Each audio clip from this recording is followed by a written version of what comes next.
You said, how do I quit smoking? Just quit smoking. Okay. It ain't a how. It's an action. It ain't an adjective or, you know what I'm saying? Because we learned that in school.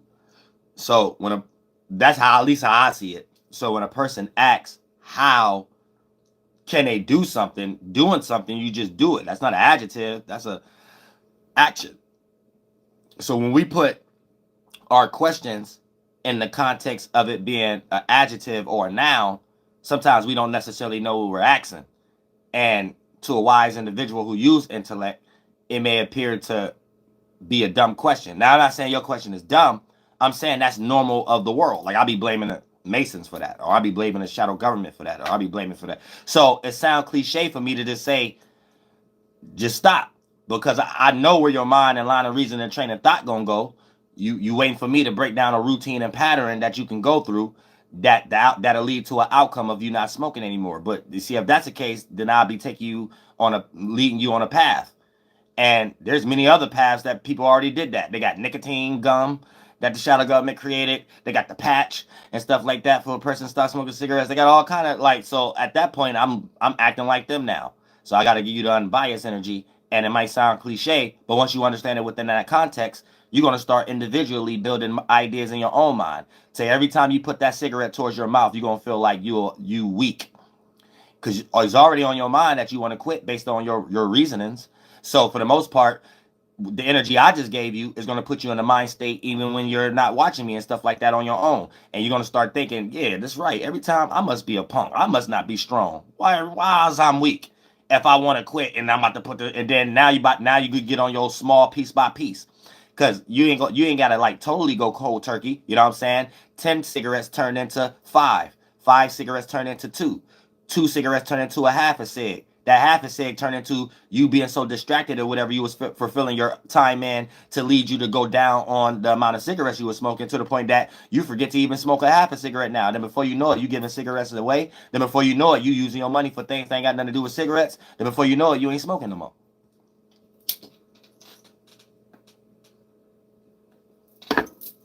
So it's just about doing,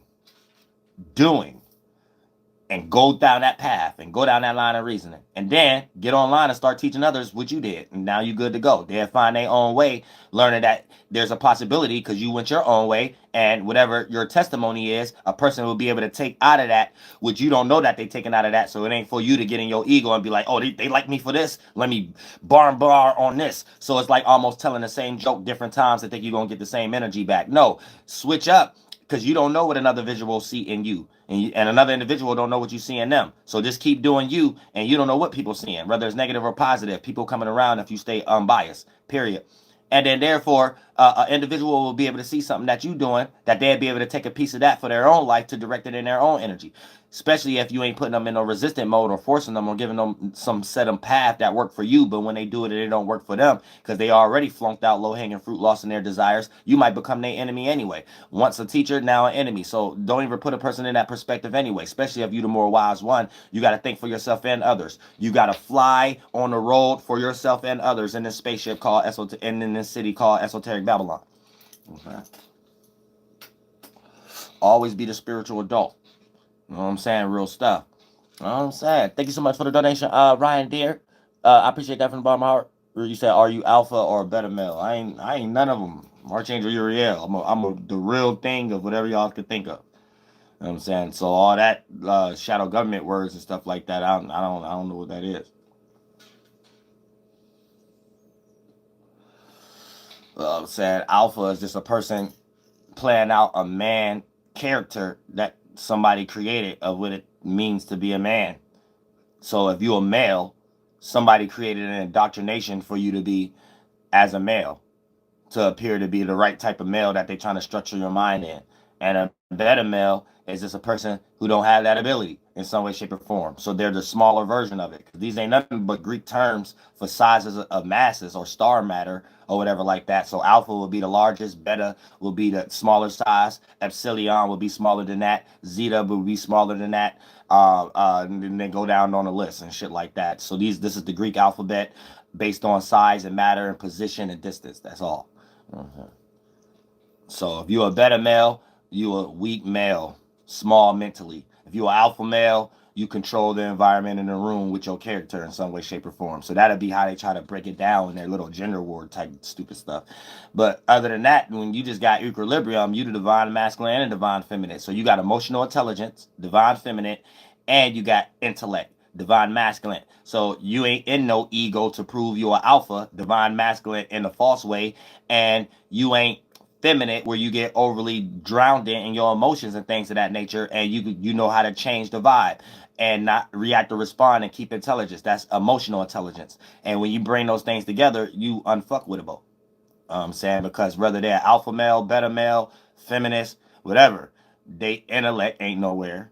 You know what I'm saying? Because whatever they doing is on a starting premise of a bias, a starting premise on something that they got as a desire that's on the premise of an insecurity. So they're using something that ain't got nothing to do with that insecurity as a form of surviving in the world mentally, or to rub two nickels in the world to survive, or to physically appear to be something that, they ain't. You know what I'm saying? So they had to build that up for a long time to be somebody, because they ain't something. They ain't nobody.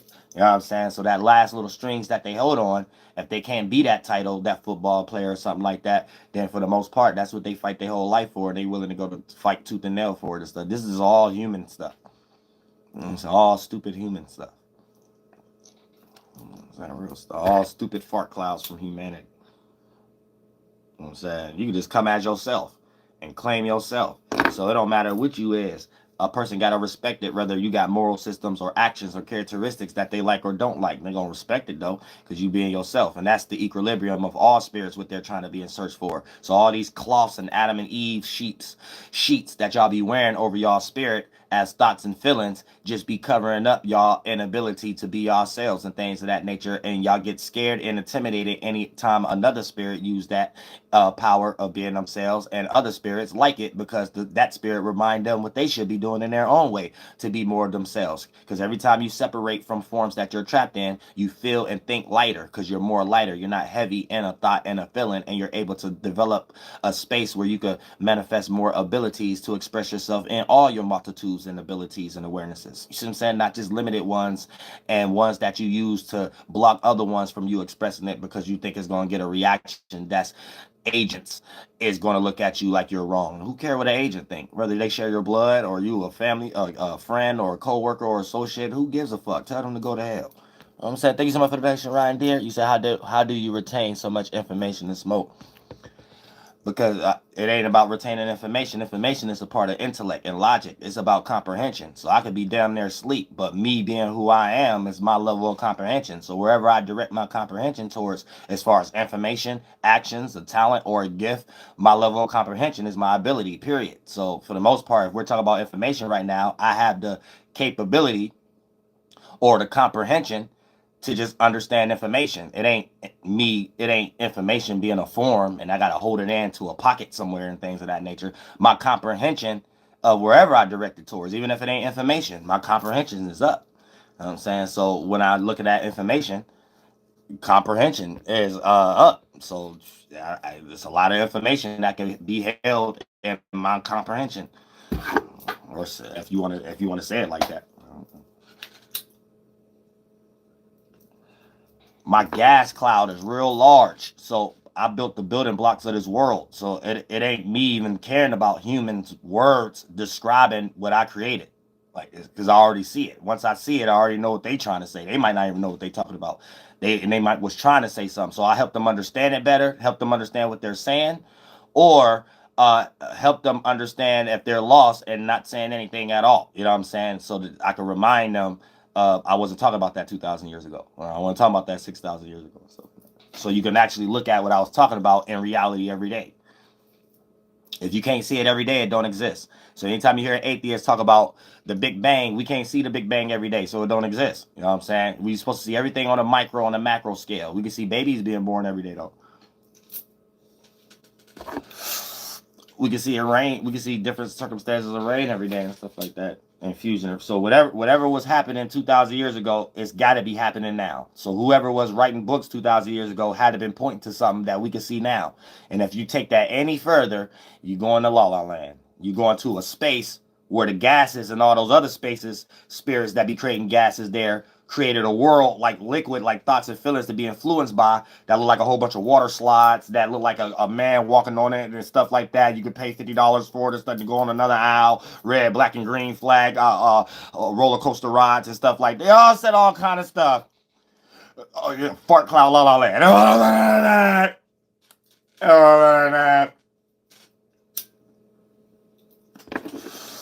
Then in the 1, 2, and 3rd dimension, you manifest the physical where we all at. But your actions disappear to be in your mind and where your spiritual space at, still la la land.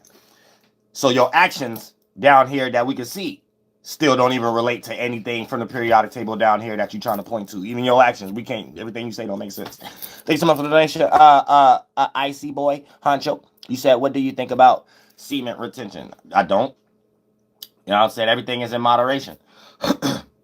So you ain't gonna get no benefits or no nothing in semen retention. You're gonna be here just like everybody else came here and things of that nature. So I think semen retention have been put into the wrong context. So if a person is practicing semen retention, it ain't even something to teach. Just like a Bible with a preacher. That what makes them a demon. It's supposed to be something for yourself, for self-realization, not something you go preach to others and stuff like that. So the purpose of semen retention is anytime you reach a situation where you've been fucking too much. So you're gonna be fatigued and can't think clearly throughout the week and to be sufficient. So you might need to retract on sex for a little bit and hold into your semen so you can develop a little bit more testosterone, so you can develop that mental and that physical mass so you can complete your task without it being chaotic and stuff like that. So that's just common sense. Right now, semen retention, you got to do everything in moderation. On the other polarized side, you can't go too far into not doing nothing for too long, because every time that's like saying you always produce this. You know, you ain't gonna never run out of that. So if you letting a whole bunch of accumulation pile up, you ain't gonna do nothing but have a nocturnal emission, because everything needs a release system. That's what life show you. You can't even eat too much without developing a turd and having to shed that. So once you collect too many thoughts, if you ain't shedding some of these thoughts, you're going to start to be depressed or confused or contradicting or always indecisive. So you're going to be in a heavy space there. All the way down to the physical things we do with our flesh. Everything is a moderation game. So if you holding in too much on that polarized scale, your body is going to show you in reality that ain't what you're supposed to do. Otherwise, there would be no such thing as a nocturnal emission, and there would be a such thing as every time a man don't bust a nut at all, we could start seeing him grow taller, we could start seeing him run faster, and we could see him turn into a different creature in front of us. We don't see that. We see him still being a smack monkey, and when he die, his mother crying and stuff like that because he got killed being a smack monkey like somebody else in jail. That's it. So for the most part, whether a person was jacking off in one jail cell and the other person wasn't, both of them was in jail and came out and still look like a smack monkey. So it ain't got nothing to do with nothing. Nobody glue better. Nobody went into Lucifer and Holy Christ worlds, nothing. Other than that, while our grandmothers and stuff like that wasn't glowing. But we had a good time at the family reunion because we got a whole bunch of aunties and grandmas. I mean, a whole bunch of aunties and uncles. And last time I checked, anytime somebody got a whole bunch of aunties or uncles to have a good time at the family reunion, it was a whole bunch of fucking going on. And if it was a whole bunch of fucking going on, there was a whole bunch of no semen retention happening. And if you about to tell me your grandma was glowing and that's what you believe, you's a goddamn lie. So don't be telling me how much you have fun at your goddamn family reunion and shit like that if you believe if semen retention mean glowing, and you get ready to tell me, oh, my grandma was glowing so shiny and stuff like that. She was really how when you got 19 uncles and aunties and stuff like that. What year wasn't she pregnant? Fuck is you talking about? Oh, I said real shit, yo, continent dissonance ass flunked out. I said, but at the same time, we gotta really think clearly, have common sense about stuff. So semen retention ain't about nothing. It's just remind you moderation. If you ain't busting a nut enough, your body will show you and life will show you you need to start busting, child, even if I got to go through your dreams to do it. And if you fucking too much, life is going to show you. You're a little tired. You can't think right. You can't lift this metal plate at work the way you did it last week and stuff. Hey, how about stop using your hand or stop fucking your wife for a little bit? You know what I'm saying? And then once you create that little balance where you fuck some and don't fuck some, shit, you be smooth. Whole year pass. You don't realize nothing happened, but you being in better spirits and better feelings and having a better body about yourself. That's it. You know what I'm saying? It's all about equilibrium, baby. Real things about motivation right there. You say, how do I get in your position? I don't even know what that means. You can never exactly share space with another spirit. You can either be close or real far away from me and God and something like that. And then on top of that, the only way it could look like you sharing space, it got to be your other half. and angels came as men, and I'm a man, so my other half is a female. So if you a man, that is impossible. We gonna need build a community to look like we sharing space, but next door type space. You know what I'm saying? The little distance. You know what I'm saying? Other half, the only one that could be the same space, and we build a house around each other, me and her. You know what I'm saying? You might be next door, and you need your other half, so we could be the community. And that's about the close they could get. Other than that, I don't know what you talk about taking positions and taking. I don't know what you're talking about.